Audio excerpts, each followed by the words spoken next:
Hi, I'm Jim Cook, and I started Single Story Solutions to enable long-term independent living for seniors, regardless of their physical mobility, who are seeking to downsize in Chester County, Pennsylvania, or the surrounding areas. Now, the next several minutes, I'll show how renovating single-story homes can be a profitable opportunity for real estate investors. I'll start off by looking at the cost of one-story housing options in the Westchester School District to kind of give you a frame of reference. What you're looking at here is a perceptual map. Now, along the bottom on the x-axis represents costs from low to high, and the y-axis represents the level of accessibility within a home, which is an important consideration for a senior. Now, these circles that you see on the map basically represent where each of these options reside relative to cost and level of access. Now, start off with several long-term care facilities that I visited. All very nice places. Some of them offer just independent care, others offer just assisted living, and quite a few offered both.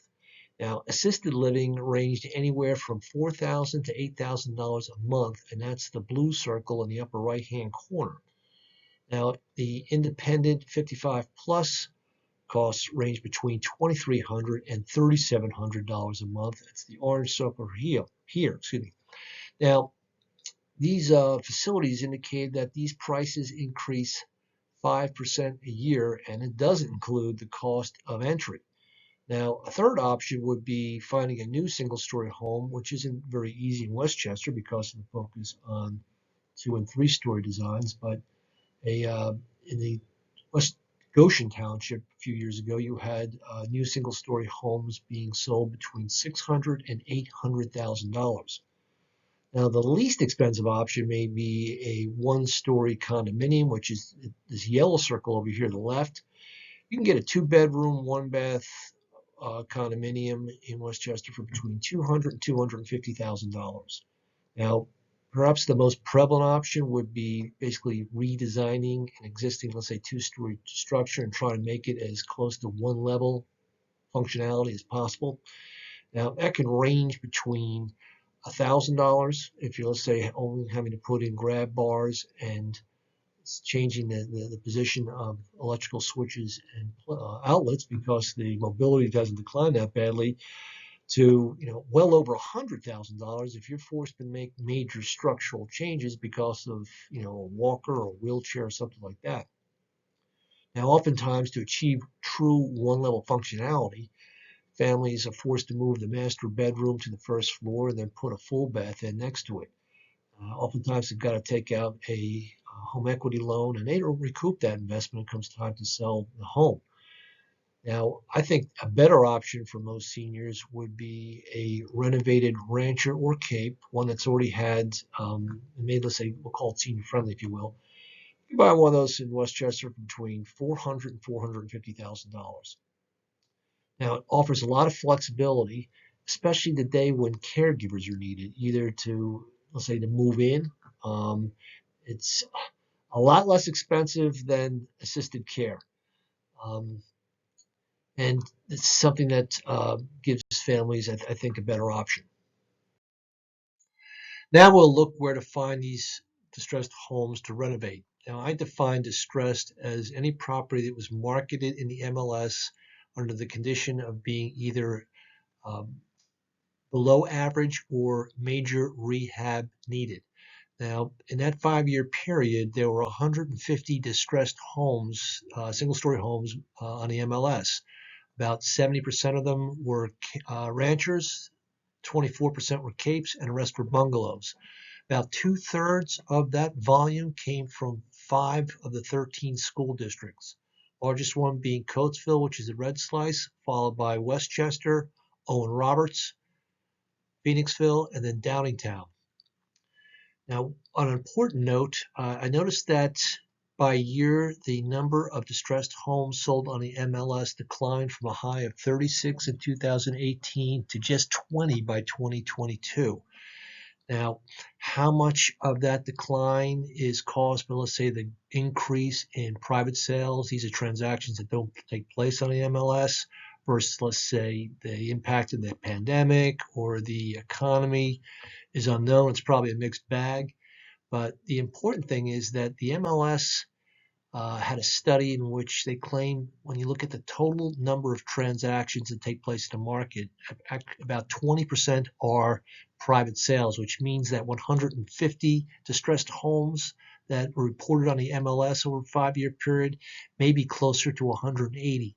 But you see, it really doesn't make a difference because I don't rely on the MLS.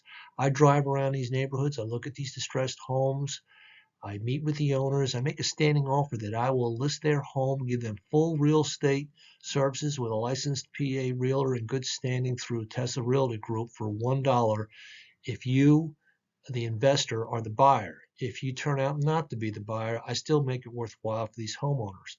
Now, this would be very appealing for estate sales where you have an executor that's looking to sell a home, distressed home, try and save money that way, as well as any distressed homeowner who recognizes a legitimate offer and wants to avoid paying 5 to 6% actually in real estate commissions. Now we'll take a look at how much these renovated single-story homes are worth in Chester County.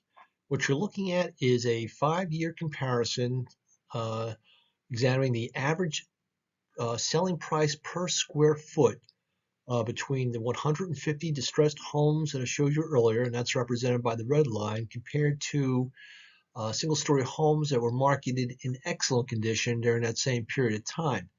Now, to increase the accuracy of these figures, I took their weighted averages at the school district level to compensate for the variances.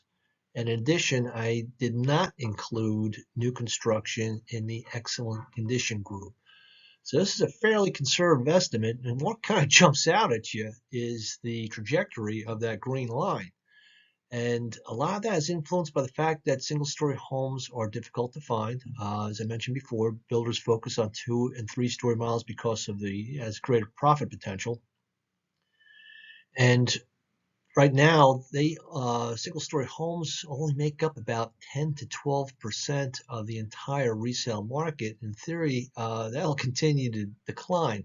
And this green line, the trajectory of it shows no signs of kind of slowing down. Now, if you're kind of wondering why that red line in 2022, that gap kind of widened, that was basically a higher mix of more major rehabs that occurred in southern Chester County. So that kind of accounts for that gap you see, increased gap in 2022. But the opportunities are definitely there. Now we'll drill down and look at the school district level performance. What you're looking at here is a map of the Chester County school system by school district during comparing average selling price per square foot between distressed and excellent during 2022. Now, the range of differences among the school districts is fairly wide. For example, in Westchester, the difference was $212 per square foot, and that's basically a calculation between the $353 and $141 square foot you see in Westchester, to as low as a difference of $67 per square foot in Oxford. Now, of the 13 school districts in the county, 7 of them had cost differences of $100 per square foot or more. Now, of that 7, 6 of them are located right within this blue circle here in basically the middle part of the county. Interestingly enough, from a volume standpoint, if you recall from that pie chart I showed you earlier, 5 of these school districts also had the highest volume. So I like to refer to this circle as a sweet spot since it contains the highest potential for both price and volume. Now, opportunities exist outside that circle. You've got places like Kennett School District where you've got higher cost difference but lower volume, and vice versa. But keep in mind these are averages, so plenty of opportunities exist outside this circle, and that's basically what I spend my time doing, is looking for them. Okay, so we're down to the last slide. In closing, this is the opportunity. You've got 92,000 seniors in Chester County as of this year. That's expected to grow to 132,000 by 2030. That's only 7 years from now, folks. Keep in mind that Chester County also has the highest per capita income in the state of Pennsylvania. So you've got lots of seniors who have the means and the motivation looking for an alternative in terms of low-cost housing and that want to remain independent. Now, I sent a survey out to 5,000 seniors in the Chester County area, and for those who opened up and completed the survey, virtually every one of them requested that I give them an alert if I come across a single-story opportunity in a specific township. So the interest definitely is there. Now, like I said, I help investors succeed both inside and outside the sweet spot. I would highly encourage you to go to my LinkedIn profile. You'll see a video that shows 6 ways I grow profits for real estate investors. If you have any questions, please feel free to give me a call either at 484-888-4977, or you can reach me at some of the other contact information you see on this slide. But thank you very much for your time, and look forward to hopefully hearing from you. Take care.